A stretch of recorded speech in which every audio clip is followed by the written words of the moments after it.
Hi there, everyone. My name's Nick, and I am the Director of Curriculum at Shillington Education. I am joined today by Liana Muller, who was part of our course in 2021 in Manchester. And we're really excited to have Liana on here with us because she's going to talk us through some of her projects and her process and where she was before and after the course. So lovely to see you again, Liana. How are you doing? I'm good, thank you. Great, great. So, shall we get into your portfolio? Because we've just had a quick look through and a reminder of where you got to, and super inspiring. And I think it'd be really great to share with people. Yes, definitely. I'll share my screen. Give me 1 second. All right. Can you see my screen? We can, yes. Yes. Amazing. Okay. Um, yeah, so it's always nice to see your portfolio back and see whatever you can just remember whatever you were struggling with back then, and knowing now what you learned is always very nice to recollect, I guess. And I was thinking maybe we could start with Frills Vintage, because this was the first brief we got where we could completely create everything ourselves, the brand concept and the keywords and everything. And then during portfolio week, we chose this assignment to put in my portfolio.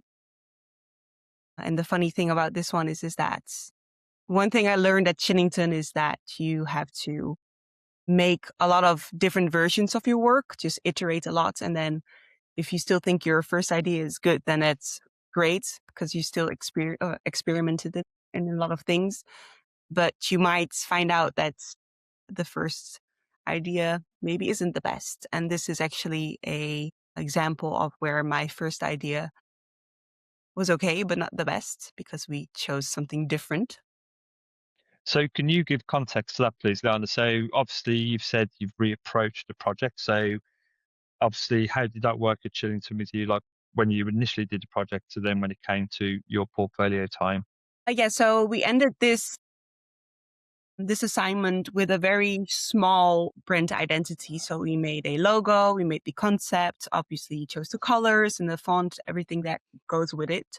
And then during portfolio time, we sat down, you sit down with your teacher and then you choose which um, assignment might works best in your portfolio. And then it gets placed into a tier. So maybe we have to completely redo it, but the concept is okay. Maybe you have to make a little bit of adjustments, or it might be almost there. And this one the concept was okay.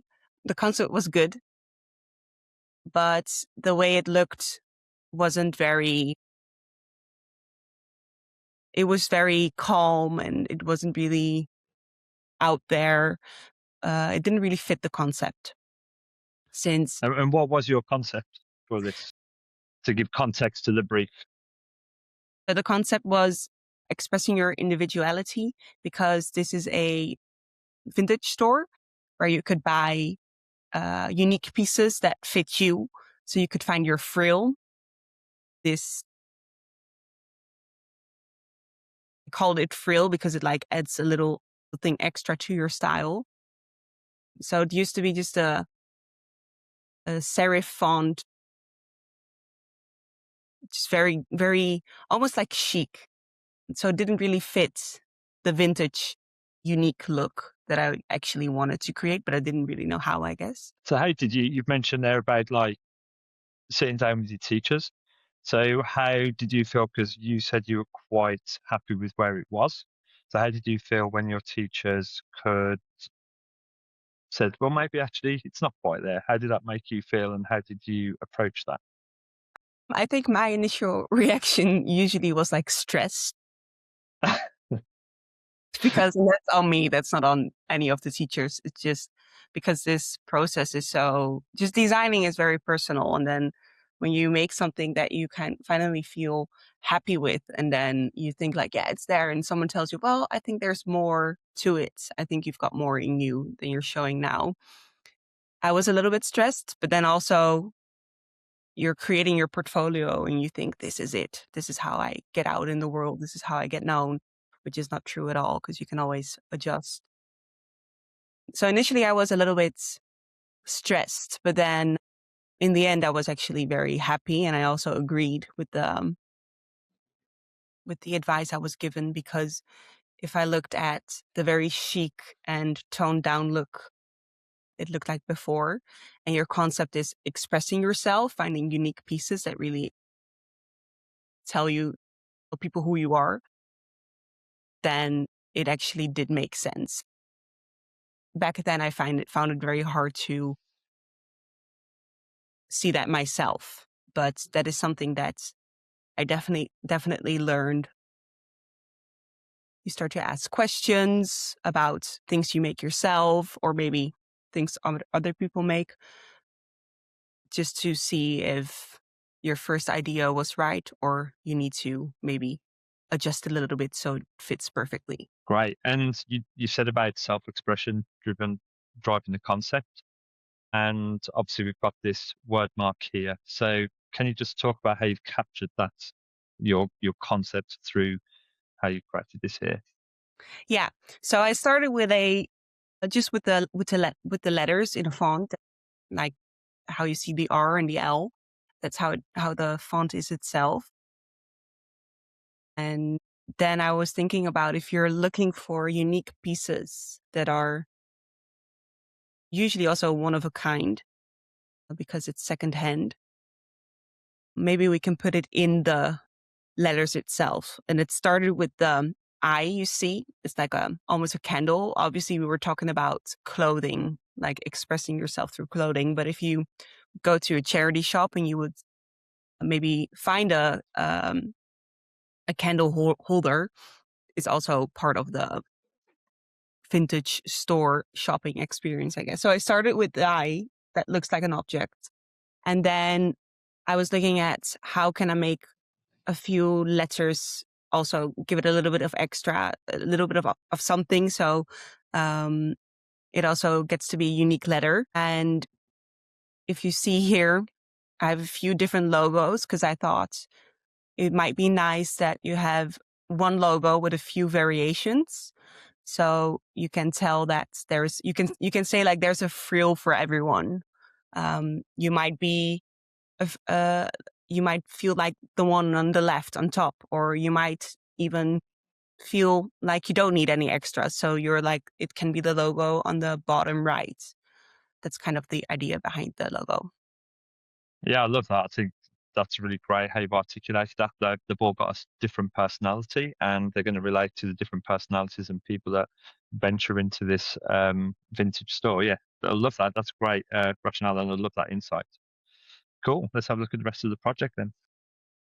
So one of the things Shillington always, at least back then, were said to us, is that if you make like a poster wall, you can kind of put all the ingredients into it, and then you can really feel how a brand would feel like.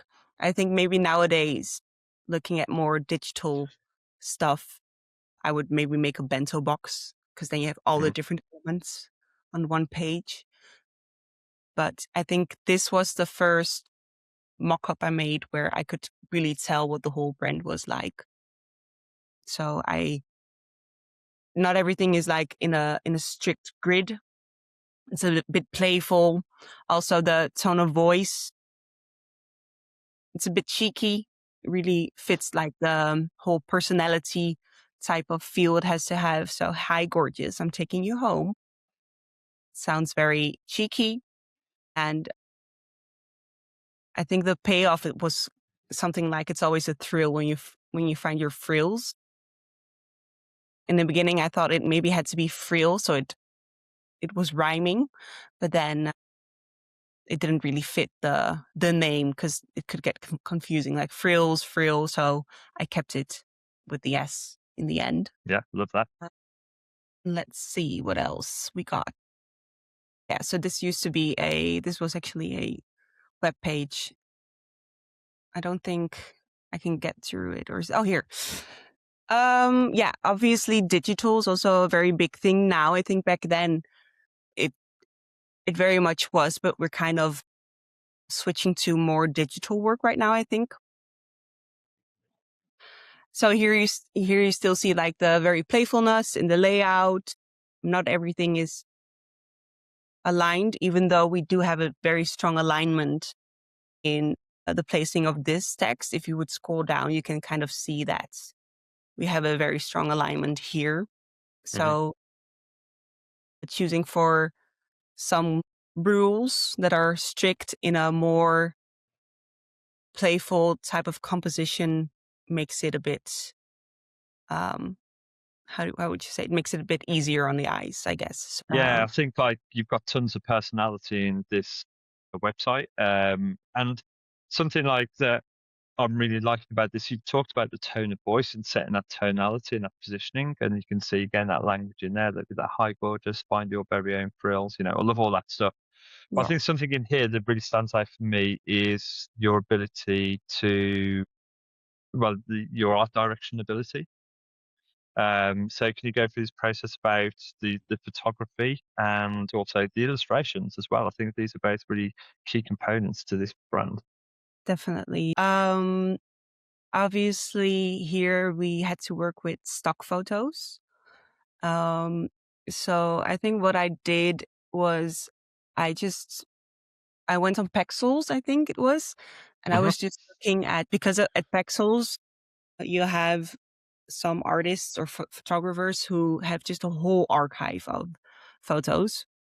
And what I started doing was, first I just looked at, I think I was looking at vintage store photography, and then I clicked on a picture I really liked, and it sent me to a photographer who had many of this, like, I think it was this photo, the woman here, he had like a whole photo shoot. And based on that one, I curated also other pictures that I didn't really have. So I was looking for product photography that didn't look like a photo shoot just because you want to give the brand a feeling, but because you want to show products they sell. So a planter, rings, chairs, whatever. We kind of looked at what fits the vibe. And then also sometimes it is a matter of color correcting so it fits all together. Because I don't think these two next to each other, um, they're not from the same photographer. But then if you adjust the colors, then it already has the same look and feel, I guess. Yeah, great. And I think that's always something you brought that attention to detail and throughout your work throughout the entirety of Shillington. So even just hearing that, like in that little moment there where you've just matched them two, I think, yeah, that just shows like just how successful your work has come. Thank Great. you. Okay. Should we say more? Yeah. So one thing I really wanted to add in here was illustration. And I remember the feedback I got was, because I was struggling to find the right illustration style for this. And the feedback I got here was, well, if you cannot find it, if you cannot find the good fit, then, you don't have to add it. But in this case, I was very stubborn. I was like, I'm going to add some illustrations in this, make it work one way or another. And what I struggled with was, like, whatever you add into it, it still has to fit the concept. And I don't mean it in, it's not like I think that you don't have to choose the color green because it resembles blah, blah, blah. Sometimes it just fits. So not everything needs to have a meaning, but something like an illustration, the way you style it still has to fit the concept. So Mhm. since we were talking about personality, individuality, eventually I got to the idea that if I make an illustration, you need to show like a little personality or a little character. So that's why you see a TV with eyes and a chair with eyes, a little heart with eyes, and you can tell by their expression how they feel. So the TV is very happy, and the heart is a little bit, I guess it's up to your own interpretation with Yeah. it.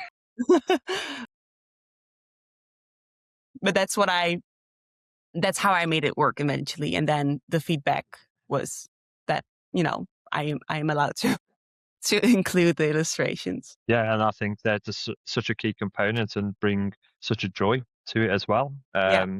Yeah, I love this. Yeah. And then if you put everything together, like the bold colors, the tone of voice, whenever you open the box, like, oh, there you are. So like cute little cheeky messages that really fit the brand is also very important to incorporate because it gives the whole brand just kind of, how would you say it in English? Like it's just, I don't know. You would It like, feels the glue that brings it all together, yeah, the yes, cohesiveness. yeah, definitely. I think that's very important. That's also something that you kind of have to, um, that's something that I didn't right away know how to do. Like I kind of I learned doing this.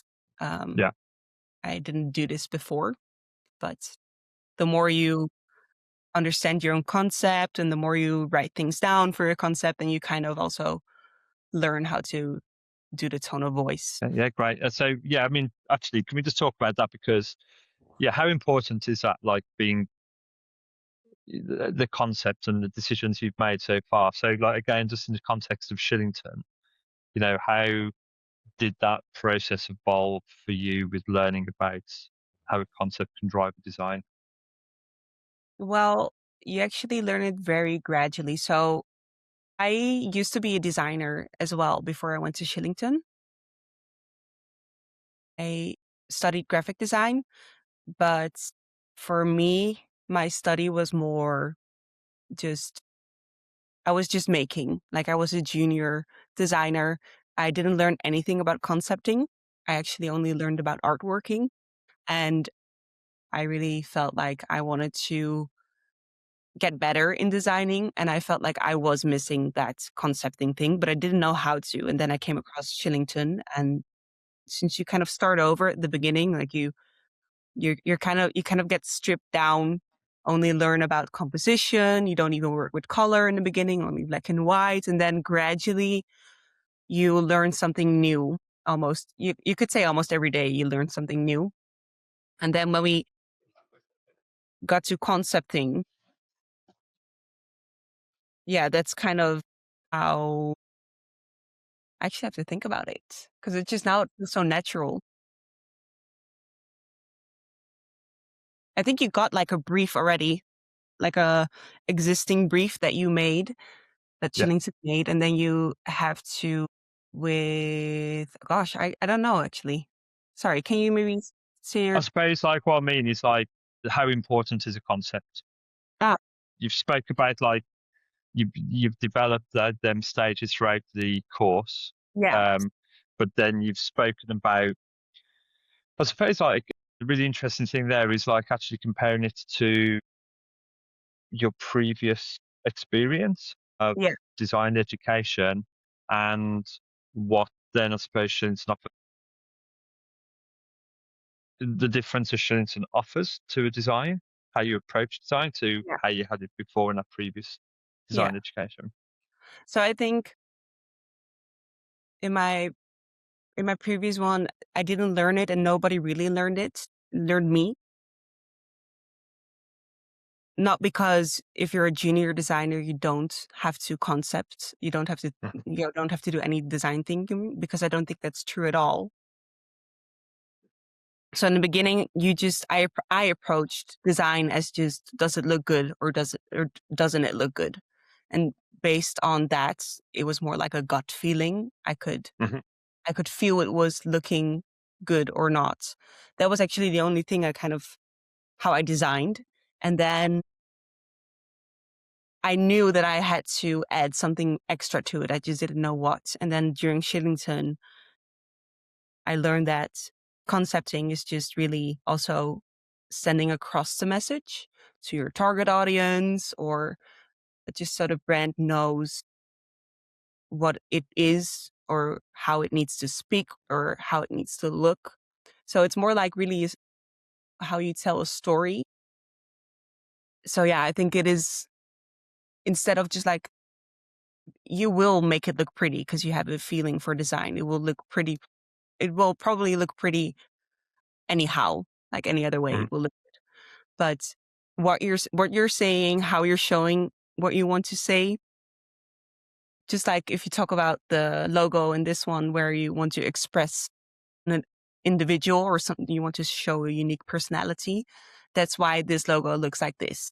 And it doesn't look just like a bland type font and then that's it. So I think it's very important to always think in a concept thing, design thinking kind of way, because you want to give people a story that they can maybe relate to, or that's why they buy something, or yeah. Yeah, that's great. I love that. That's so good. And like as you've spoken through this project, you've you've given a rationale and the purpose and the reason for all of your choices so far, and it Yeah. all connected back to that concept. So that's why I just wanted to sort of explore that a little bit more. Hmm. Yeah, okay. So we carry on looking at this project. Yeah. So the fun thing always is thinking about what collateral fits the brand. And so obviously, because we're talking about a vintage store, you're looking at bags and what kind of bag do you want to give people? Because if you're already a vintage store, then you probably don't want to just produce another bag that's made out of plastic. So here I was looking at, can we maybe like take bags that you get from somewhere else, like, do you call it like dead stock, I guess? Hmm. And then you could make a stamp and then stamp the logo on it and then stamp the text on it. You can put a few stickers on it. So you're not just putting new things into the world because does not fit the brand at all. You're just taking something that already exists and then making it look pretty so people can take it with them at home. I think now maybe you could have done also a tote bag that people could just reuse, that whenever they shop, they would take their own tote bag that they got from Frills and then shop with it. And then the same thing goes with the, how do you say this in English? A receipt. A receipt, yeah. Yeah. Um, you don't, I think here was the idea as well, like kind of an old look. So obviously it's a bit harder to, I guess, to get a receipt that's already existed, but you do want to a used feel. So that's why I went with a different color paper instead of white. So it felt a little bit more vintage. I love that even there in that decision making, like how can I just connect this to my concept and the product itself. So I Mhm. just love that level of thinking that you're providing there. That's really great. Yeah. I think that's the fun thing in design, that you have to connect everything and then it all makes sense all of a sudden, I guess. It is. It's about that intuitive nature, isn't it? So Yeah. yeah, that's brilliant. So I love that. And I think, like you mentioned about storytelling, I think as you go through the sort of flow of that project, you've spoken about those touch points with the users and the audience and, you know, how you connect that through these moments we see here. So I love that storytelling on there. Um, and now I know we were going to look at another project Yeah. and for different reasons. So if you just want to sort of progress that. And while you do that, we can just admire all your other work, which is just stunning. A little teaser. This is Oh. great. So yeah, so we're on Vista magazine. So yeah, so just talk to us about this again, like what brief this was, the concept behind it, but also the sort of roadblocks you got to through this process and kind of again how you overcome them and how Shillington maybe helped with that. So this is actually two assignments combined in one. And I actually chose this one because of the magazine spread inside and not really about the cover. So I'm going to jump to the inside straight away. I always, whenever I talk about this particular assignment, this is actually my favorite one, and not because it looks the prettiest.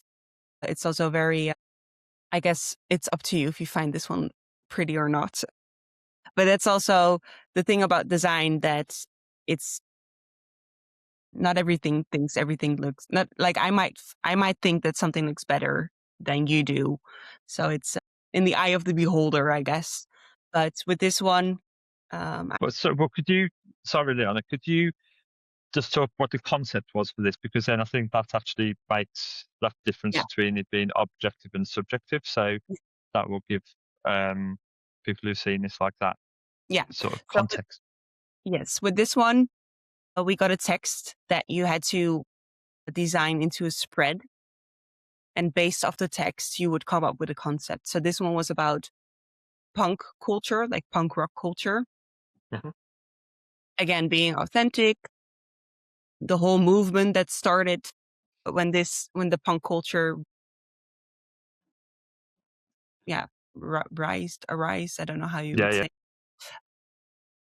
And so when I was doing concept thinking, when I was doing the design thinking, I read the text and it actually really isn't about looking pretty in the way that you think everybody else thinks you look pretty. It's mostly about this is how I feel good. This is how I feel pretty.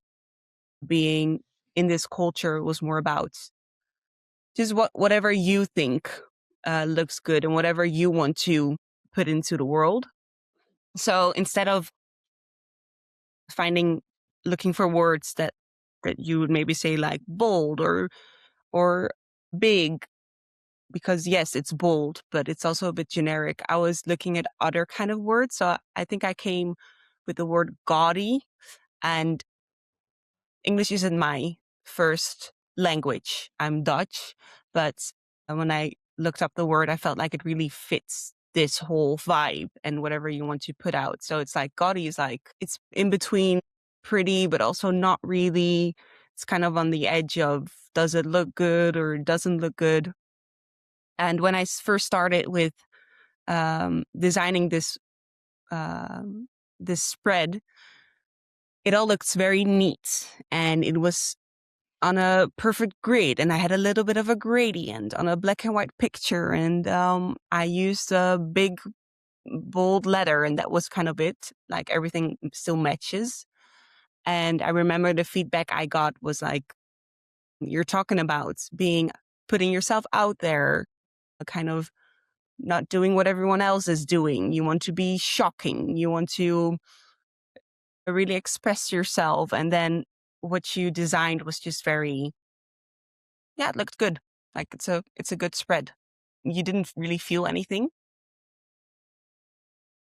So during So how portfolio, was so sorry, how yeah. was that as a, yeah, so during portfolio, sorry, what challenge did that kind of set you in? I think you've spoke about it before to me, but like it's kind of like a challenge in your mind and your perception, wasn't it, I suppose? Yeah. So the challenge was that I had to create something that didn't look pretty, I guess, but something that fits the concept. So you're not talking about something that is just looking pretty and is for everyone. You're talking about actually the opposite. And I I didn't really know how to make something that is on the edge of looking good and not at all. I had to kind of, I guess when I was sketching, it just had to be I had to do it very quickly and very fast, and I shouldn't overthink. And I think in the beginning, I still am, but in the beginning, I was more of an overthinker. I always wanted to look perfect. I was putting a lot of time into putting every pixel on the right place, and I really had to let that go. No, that's great. And like, so yeah, so kind of, is that pushing you out of your comfort zone, do you think? Yeah, definitely. Yeah. Yeah. Yeah, yeah. Also, when I kind of, so I think I did. This was the one that really took me the longest as well. I had a lot of feedback moments with my teacher, and every time it was like, it looks good, but it just doesn't fit the concept, which was very frustrating for me at the time. But I did understand it. I just couldn't find it, and then all of a sudden, I just try to mismatch colors, put colors together that actually I wouldn't put together, because if you can tell, the magenta here really doesn't fit this peachy color. And then you put a yellow on top and it's all just, it's a lot. You see a lot of things all together. But actually that was the thing where it clicked, where I was like, okay, so it actually shouldn't look super good. It should look a little bit ugly, maybe. That's where what I had to do. It just took me a lot of time until it clicked for me. And then when it did click, I was extremely happy, and still I am very happy with the way this looks. Like, it's still one of my favorite projects.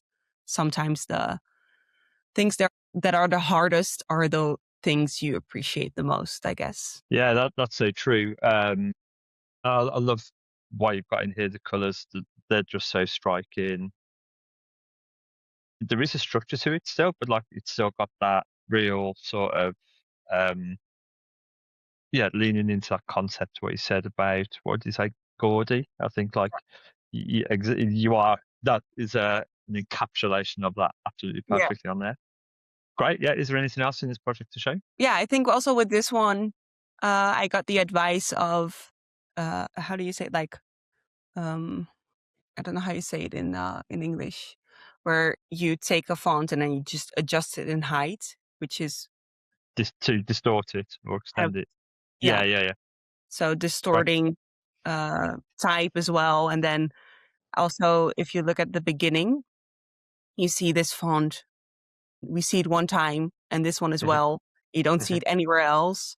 Like, you do have a structure in the way of that you made a grid and you put that's where you put your text on the grid, of obviously, but then just, sometimes you show this letter and then you show this font, and one time in the end you have this font we distort and you don't see it anywhere else. Just that makes it a little bit surprising, I guess, and also like on the edge of, is it ugly? Is it beautiful? I don't know.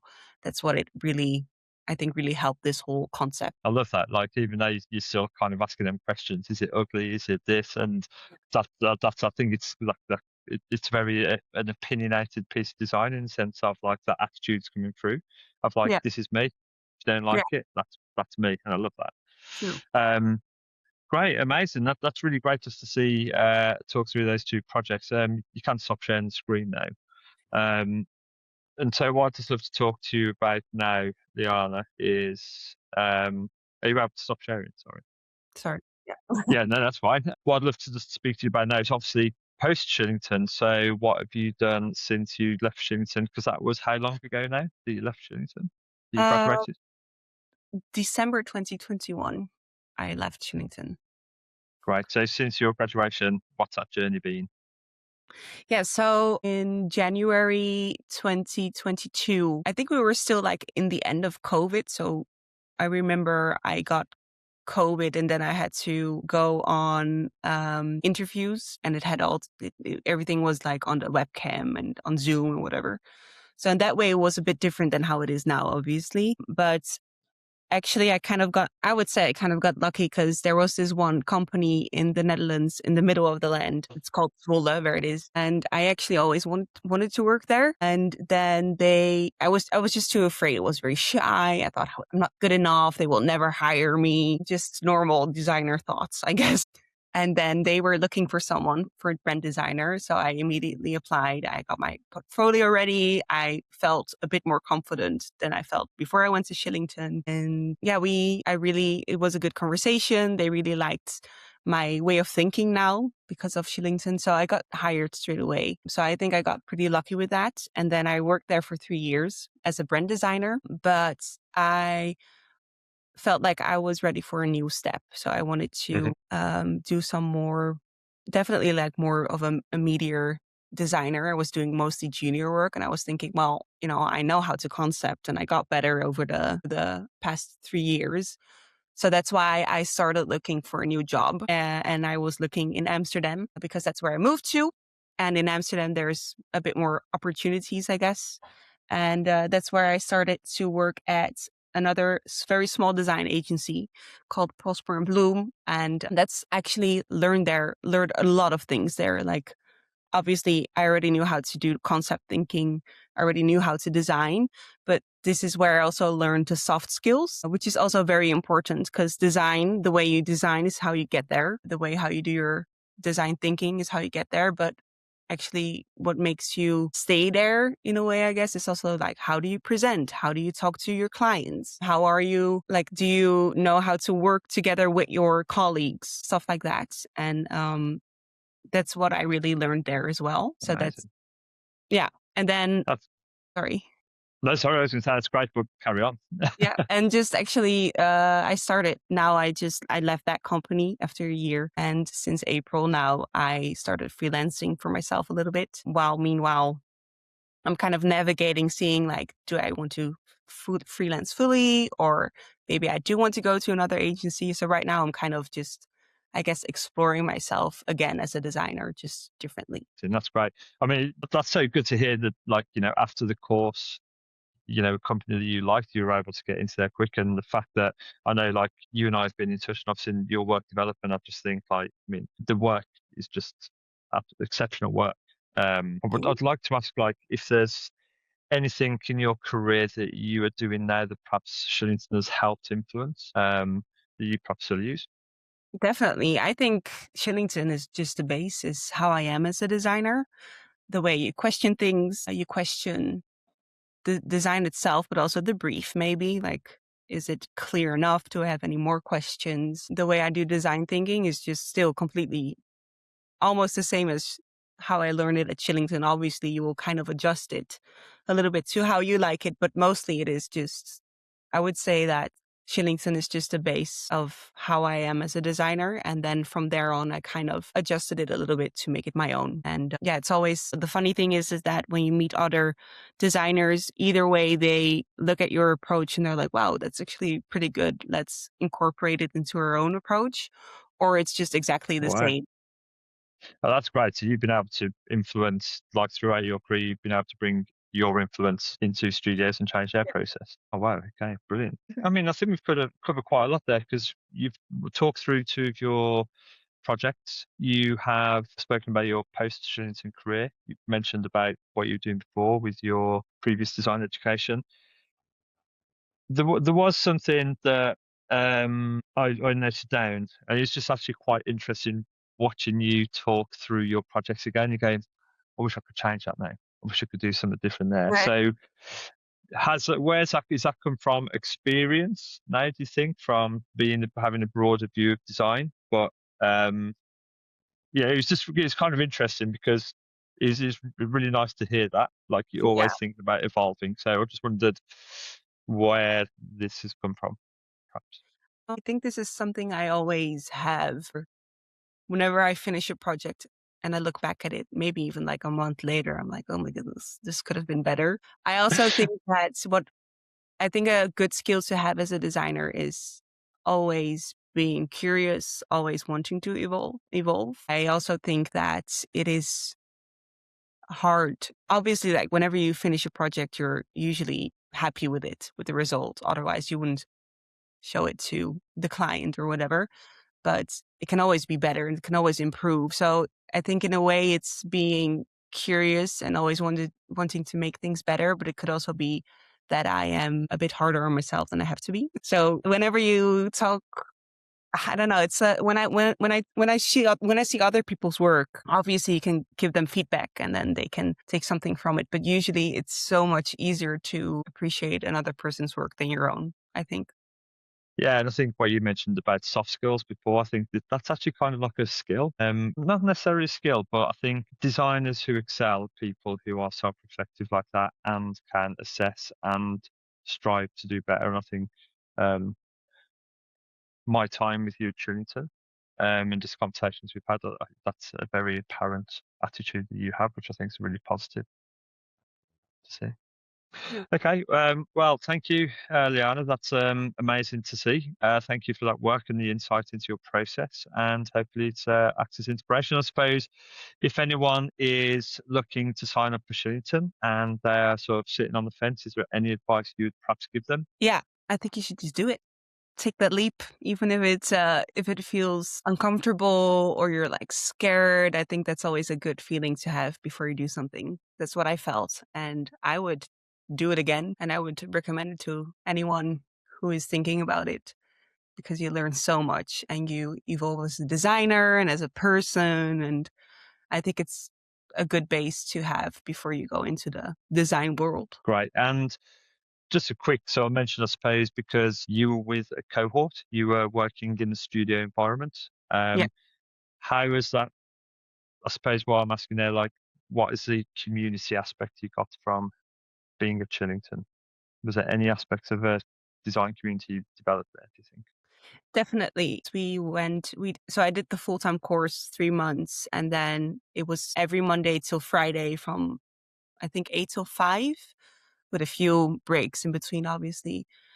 You were doing design, and I was really living in this bubble. I'm not from the UK. I moved to Manchester for this course, but then also people who were from Manchester who lived there also just we were all in this bubble together, and we all felt what everyone else was feeling. So you felt the stress, you felt the happiness, you felt being sad, you felt the pressure. It was all together, but because everyone is in the same exact boat, you could also really rely on each other, helping each other with feedback, helping each other with concepting, especially during portfolio time. For me, it was very helpful to understand that whatever pressure you're feeling is what it's like, not, it's normal, and we're all here for each other. And everyone was so happy when we showed each other our portfolio. It just felt very a good environment to be in. That's great. And has that continued? Has any community continued since leaving Shillington? Yeah, so I think it depends on. I don't keep in touch with everyone, but I know that if I would just text someone, hey, can you help me with this or whatever? I know that sometimes when I post something on LinkedIn, I see them pop up.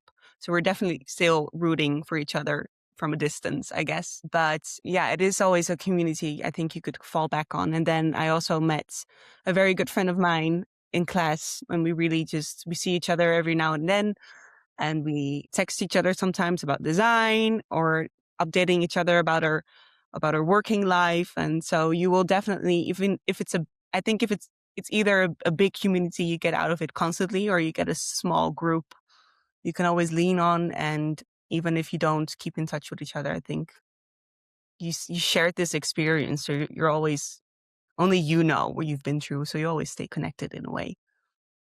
Yeah, so there's like a kind of unspoken bond, isn't there, there, I guess? Yeah. Yeah. I think actually from a teacher's point of view, we feel that a little bit to an extent, but obviously you're the ones doing Yeah. the really hard graft and the stress. So, all right, Liana, thank you so much for that. It's been really insightful. It's been really inspiring. Again, I just love seeing that Frills project. It really inspires me. So thank you very much for your time. It's been really, really informative. Yeah. Thank you.